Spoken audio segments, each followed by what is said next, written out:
누가복음 2장 36절에서 38절까지의 말씀을 우리 합독해서 읽도록 하겠습니다.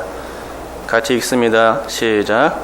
또 아셀 지파 바누엘의 딸 안나라 하는 선지자가 있어 나이가 매우 많았더라. 그가 결혼한 후 7해 동안 남편과 함께 살다가 과부가 되고 84세가 되었더라. 이 사람이 성전을 떠나지 아니하고 주야로 금식하며 기도함으로 섬기더니 마침 이태에 나와서 하나님께 감사하고 예루살렘의 속량을 바라는 모든 사람에게 그에 대하여 말하니라. 아멘. 오늘은 안나 선지자에 대해서 알아보도록 하겠습니다.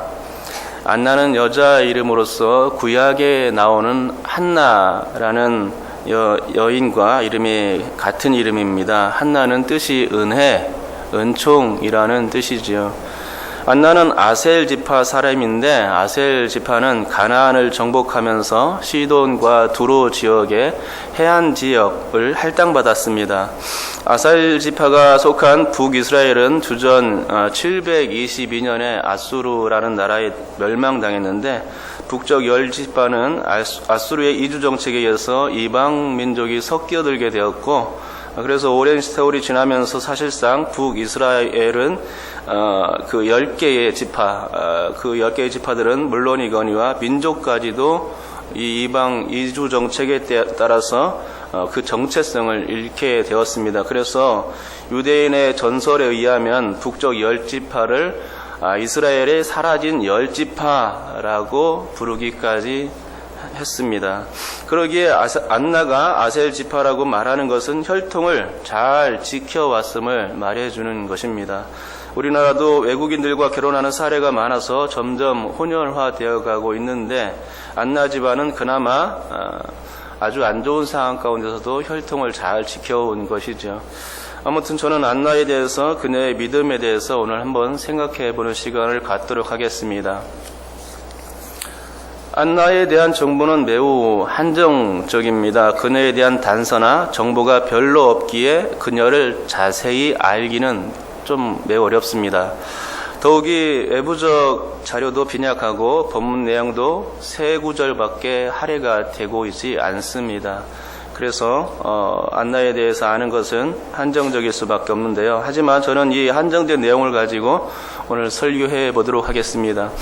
설교 제목을 저는 놀라운 일 5가지라고 한번 정해 보았습니다. 이 5가지는 그녀가 정말 놀랄 만한 여인임을 깨닫게 해주는데, 첫째는 그녀가 여선지자라는 사실입니다. 둘째는 그녀가 과부로 84년을 지냈다는 것이고요. 셋째는 그녀가 성전을 떠나지 않았다는 것입니다.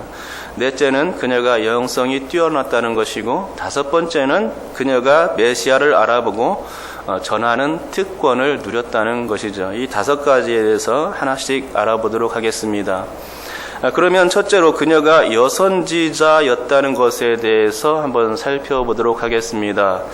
여러분, 여선지자 하면 생각나는 사람이 있습니까? 누가 있습니까? 성경에는 여선지자 하면은 10손가락 안에 들죠. 제가 아는 한에서는 구약에서 2사람 정도인 것 같습니다. 여러분 누군지 기억나실 겁니다. 사사시대에 살았던 여선지자 드보라가 있고, 또 모세의 누님이었던 미리암 선지자가 있습니다. 그 정도죠. 구약 성경은 여자 선지자를 단 2명밖에 거론하지 않고 있습니다. 그 외에서 구약에서 더 있었는지는 잘 모르겠습니다. 지금도 이름도 빛도 없이 목회하시는 분들이 많지 않습니까? 그래서 그분들이 역사에 이름이 드러나지 않는 것처럼 아마 구약 시대에도 여선지자로 활동했지만 드러나지 않았던 그 여자분들이 많이 있었을 거라 생각합니다. 하지만 구약 성경에는 여선지자가 제한되어 나오고 있습니다.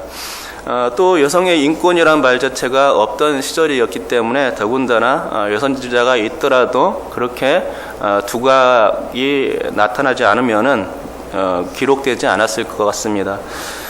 그래서 어쩌면 또 드보라와 미리암 정도가 되지 않을까라는 생각도 한번 해봅니다. 그런데 예수님 당시에 여자 선지자가 있었고 그 여자 선지자는 안나였는데 아마도 그녀는 신약시대 최초의 선지자였을 것으로 보입니다. 그 이후에 또 여선지자가 또 있었는지는 잘 모르겠습니다. 지금 우리가 사는 시대에도 자신을 선지자라고 여선지자라고 여기는 분들이 간혹 있기는 합니다. 이분들은 정체성이 참 모호해서 우리가 조심해야 할 사람들이 아닌가 하는 생각이 좀 듭니다. 왜냐하면 지금은 성경이 다 완성된 시대이고 하나님의 계시는 사실상 종료된 시기라고 보기 때문입니다. 성경 66권이 다 완성되었기 때문이죠. 거기다가 교회의 직분상 선지자라는 직분은 없습니다. 그러기에 선지자라고 누가 말한다면 일단은 거부감부터 들게 되는 것입니다. 그러기에 선지자라고 누가 말하면 이제 그런 거부감이 드는데 그 사람이 꼭 여선지자가 아니라 남자 선지자라고 해도 마찬가지라는 것이죠. 선지자라는 직분이 없기 때문에 그렇습니다. 선지자는 하나님이 직접 택해서 세워주시는데 하나님이 지금도 이런 일을 한다는 것 자체가 이해가 안 되는 것입니다. 맞습니다. 안나는 하나님이 선택한 그런 선지자였죠. 그것은 성경이 증거해 주는 것이죠. 더군다나 그녀는 여자였고 또 더군다나 암흑기로 통하는 중간기에 활동했던 선지자였습니다. 하나님의 말씀이 희미한 그 중간기 시대에 하나님의 대언자 역할을 했었던 것입니다. 그러니까 더욱 놀라운 것이죠. 그녀가 선지자였다. 하나님의 말씀의 빛이 거의 사라진 그 시대에 활동했던 선지자였다는 걸, 그것도 더욱더 놀라운 것은 여선지자였다는 것이 놀라운 일입니다. 둘째는 그녀가 과부로 지낸 지 84년이 지났다는 것입니다. 남편과 결혼하고 7회 만에 청상 과부가 되었으니 얼마나 인생에 좀 힘들었겠습니까? 청상 과부가 되고 나서도 이제 84년이나 혼자 지냈습니다. 그의 나이는 그래서 최소한 91세는 넘는다고 생각합니다. 7회째에 남편을 잃었기 때문에 7회에다가 84를 더하면 91년인 것이죠. 그래서 적어도 91세는 넘었을 것이다. 그러나 결혼을 빵살에 할 수는 없지 않습니까? 유대인이 성인이 되는 나이는 13세니까 13세가 되자마자 결혼했을 것 같지는 않고 최소한 14세 정도에 결혼했다고 쳤을 때 안나의 나이를 예상할 수 있겠지요. 91세에 14살을 더하게 되면 어떻습니까? 그녀의 나이는 최소한 105세라는 것입니다. 요즘 100세 시대라고 해서 사람들이 그나마 오래 사는 편입니다. 하지만 몇십 년 전만 해도 60살만 되면 잘 살았다고 해서 환갑잔치를 했지 않습니까? 그런데 요즘은 환갑잔치 하면 많이 웃겠지요. 예. 그래서 환갑잔치 않고 그냥 넘어가는 경우도 많이 있는데요. 하지만 신약시대엔 환갑잔치 했을 법합니다. 아마 지금도 그렇지만 그때 당시도 마찬가지인데 지금 아프리카 지역에 가면은 40대가 할아버지 노릇하는 나라들이 많지 않습니까? 40대면 나이가 들어가지고 죽는 경우가 허다하기 때문에 그렇습니다. 그러니 의학이나 과학의 발달이 미약하고 먹거리도 풍성하지 못한 시대에 영양학적으로라도 오래 살지 못하는 것입니다. 그러니 안나의 나이가 105세라는 것은 그 당시에는 그게 기네스북감이었던 것이죠. 셋째로 놀라운 것은 84년이라는 기간을 성전에서만 보냈다는 것입니다. 그것도 기네스북감이죠. 나이가 먹는 것은 하나님의 은혜로 그렇게 될 수 있다 치더라도 성전에서만 지낸다는 것은 굉장히 힘든 일입니다. 의식주를 해결해야 되는데 어떻게 성전에서만 지낼 수 있겠습니까? 그것은 자신과의 끊임없는 싸움, 고투의 시간이 반드시 필요한 것이죠. 성전에서만 지내기는 상당히 어렵다는 것입니다. 더군다나 그녀는 주야로 금식하며 기도했다고 말씀하고 있습니다. 벌이가 없기 때문에 금식을 해야 하긴 했을 것입니다. 친척들이 있다면 간혹 먹을 것을 갖다 주었겠지만 친척이 있었는지는 잘 모르겠습니다. 밤에는 자야 하는데 밤에까지도 금식한 채로 기도한다는 것은 보통의 투지와 인내심이 없고는 할 수 없는 그런 일이었습니다. 그런데 안나가 그런 일들을 해냈죠. 성령께서 그녀와 함께 하지 않았으면 이런 일들은 절대로 해내지 못했을 것이라 생각합니다. 그런데 사실 이렇게 하나님과 교제하는 일을 통해서 하나님은 그녀를 당신의 대언자로 세워주셨던 게 틀림이 없습니다. 선지자란 하나님의 직통 계시를 받고 받은 말씀을 고스란히 전하는 사람 아닙니까? 그러니까 선지자의 조건이 뭐냐? 가장 먼저는 기도가 아닐까라는 생각을 해봅니다. 기도가 없이는 선지자가 되기가 불가능하다는 얘기입니다. 하나님과 대화할 기도의 창구가 선지자에겐 반드시 필요한 것이죠. 아마 안나 선지자가 여선지자가 될 수 있었던 이유가 바로 것이라 생각합니다. 저는 밤낮으로 금식했던 안나 선지자가 참 부럽기도 하고 부끄럽기도 합니다. 부럽다는 것은 올인 때문에 그렇습니다. 세상의 모든 것을 다 내려놓고 오로지 하나님만을 바라보겠다는 그녀의 일념이 대단해 보이는 것이죠. 더욱이 그녀는 기도로 섬겼습니다. 저도 몇 번 경험했는데 성도들이 무슨 일 있으면 쪼르르 달려와서 목사님께 기도해 달라고 하죠. 그러면 목사님들은 그 성도의 얘기를 잘 듣고서 뜨겁게 기도를 해 줍니다. 그러니까 여러분 목사님을 좀 귀찮게 해도 됩니다. 세상 사람들이 영험한 무당을 왜 찾아갑니까? 그들이 무당을 찾아가는 것은 그 무당이 신통하다고 그런 소리를 들었기 때문에 그 무당을 찾아가서 그 점을 받는 거죠. 맞습니다. 왜 여러분이 목사님을 찾아가야 합니까? 왜냐하면 주님께서 당신의 손으로 친히 기름 부어 세워주신 하나님의 종이기 때문입니다. 세상 말로 하자면은 신통한 분이십니다. 그렇기 때문에 목사님께 가야 하죠. 천주교에서도 신부에게 고해성사를 하지 않습니까? 천주교는 얼마나 신부를 귀찮게 하는지 모릅니다. 여러분께서 목사님을 귀찮게 하면 그게 하나님을 의지하는 수단이 될 수도 있고 합력하여서 기도함으로 하나님의 그 결단을 촉구할 수 있는 지름길도 될 수가 있을 것입니다. 아무튼 안나 선지자는 성전에서 기도로 섬겼다는 것이죠. 섬겼다는 말을 제가 설명한 겁니다. 성도들을 위해서 기도로 섬길 수 있는 일은 그래서 참 부러운 일이죠. 하지만 부끄럽기도 합니다. 저는 기도를 마음껏 하고 싶은데 상황은 또 여의치 않습니다. 기도란 시간을 역부로 내는 데서 시작해야 하는데 그러지 못한 게 잘못이긴 합니다. 새벽 시간이 딱 기도하기 좋은 시간인데 차량 운전하랴 또 그러고 나면 피곤해서 얼른 가서 집에 쉬어야 됩니다. 이게 이제 다 핑계이긴 한데요. 그래서 하나님 이전에 안나 선지자에게 먼저 부끄럽다는 생각이 드는 것입니다.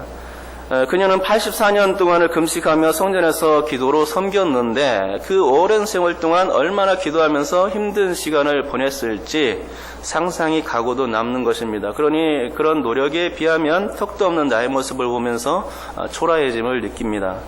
여러분, 기도라는 시간을 만드는 것이지 시간이 있어서 하는 게 아닙니다. 안나 선지자는 낮 시간뿐만 아니라 밤 시간까지 기도의 시간을 역부로 만들었고 시간을 훔쳐가면서 기도 사역을 했다는 것이죠.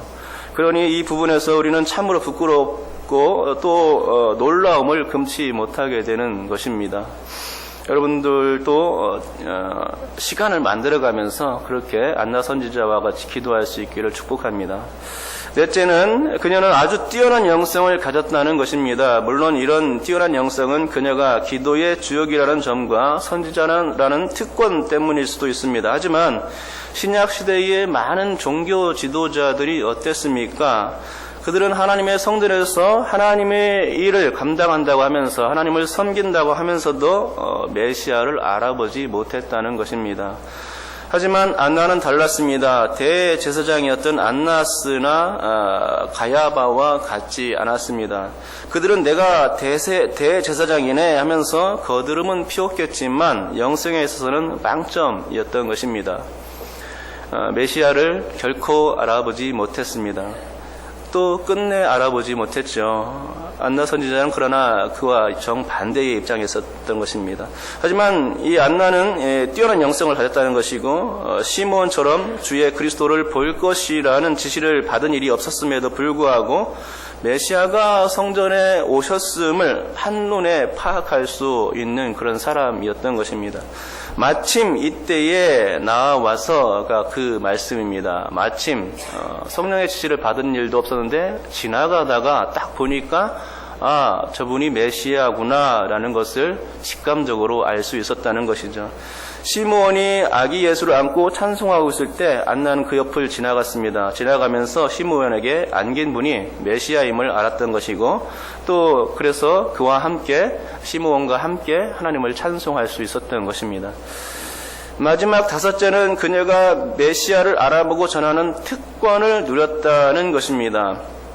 일단은 그녀는 메시아가 나셨음을 하나님께 감사했습니다. 그리고 최초로 복음을 전하는 인물이 되었습니다. 비록 그녀가 전한 장소가 성전으로 한정되었다 해도 그녀는 최초의 선교사라 다름없었습니다. 누가는 그녀가 말한 구체적인 말을 기록해 놓지는 않았지만 예루살렘의 속량을 바라는 모든 사람들에게 그에 대해서, 예수에 대해서, 메시아에 대해서 말했다는 것입니다. 이 땅에 오신 메시아, 아기로 오셔서 성전에까지 오셨다라는 메시지를 전했던 것이죠.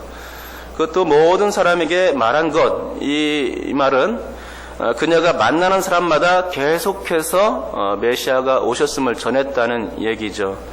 그렇기에 저 유명한 선교사 바울보다 주님의 예비 사역을 했던 세례 요한보다 무려 30여 년은 더 빠른 복음 전파였습니다. 어쩌면 안나 선지자는 신앙의 순수성을 가진 여인이었고 그녀의 신앙은 아주 투명한 신앙이었던 것으로 보입니다. 세속에 물들지 않은 그녀는 그래서 메시아가 오자 그렇게나 기뻐했고 한달음에 달려가서 복음을 전하기 시작했던 것을 보게 되는 것입니다. 지금까지 안나 선지자에 대해서 한정적이지만 간략하게 살펴보았습니다. 그런데 이렇게 알아보니 만약 안나 선지자가 대학교나 대학원에 다녔다면 천재까지는 아니어도 수석 자리는 꿰차고 놓치지 않았을 거라는 그런 생각이 들게 됩니다. 왜냐하면 그녀에게 있었던 5가지의 놀라운 일들을 살펴보니 최고의 혹은 최초의라는 단어가 그녀의 수식어인 것을 알 수 있기 때문입니다. 그녀는 최초의 신약 여선지자였고 최고령에다가 최고의 기도 섬김이었고 최초로 메시아를 만났으며 최초의 선교사였던 것입니다. 참으로 대단하다는 생각이 들 정도죠. 그렇습니다. 안나 선지자는 자신의 자리에서 최선을 다했던 인물임을 오늘 우리는 깨닫게 되는 것입니다. 자신의 자리를 지키는 것에 최선을 다하다 보니 마침 예수님, 메시아, 이 땅에 오신 그 메시아를 만날 수 있게까지 된 것입니다. 그러므로 우리가 안나를 통해서 배워야 하는 것은 바로 이것입니다. 자신의 자리를 지키는 것, 이것이죠. 그 자리에서 최선을 다하는 것, 그럴 때에 우리는 기쁘고 행복한 일을 맞이할 수 있을 줄 믿습니다. 특별히 가정에서는 남편으로 아내로서 그 자리를 잘 지켜내야 합니다. 그 자리에서 최고로 섬길 수 있어야 합니다. 최고로 가정을 섬길 때 가정은 하나님의 복 주시는 장소로 변하게 될 줄 믿습니다. 사회에서도 마찬가지입니다. 우리는 자신의 있는 자리에서 그 자리를 지킬 수 있어야 됩니다. 그 자리를 지키되 최선을 다해서 그 자리를 지켜야 합니다. 그리하면 언젠가는 인정받을 때가 오는 줄 믿습니다. 교회에서도 마찬가지입니다. 자신의 자리를 잘 지켜야 합니다. 지키되 어떻게 지켜야 됩니까? 최선을 다해서 지켜야 합니다. 그러다 보면 하나님을 만나게 되고 하나님의 긍휼하심을 잊게 되는 날이 오는 줄 믿습니다. 여러분께서 안나 선지자와 같이 자신의 자리를 잘 지키되 최선을 다해서 지키시길 바랍니다. 그리하면 우리의 삶 가운데 주님께서 나타나시고 주님의 그 긍휼함을 입을 수 있는 은혜가 우리 가운데 주어질 줄 믿습니다. 그런 축복이 여러분 가운데 충만하시기를 주님의 이름으로 축복합니다.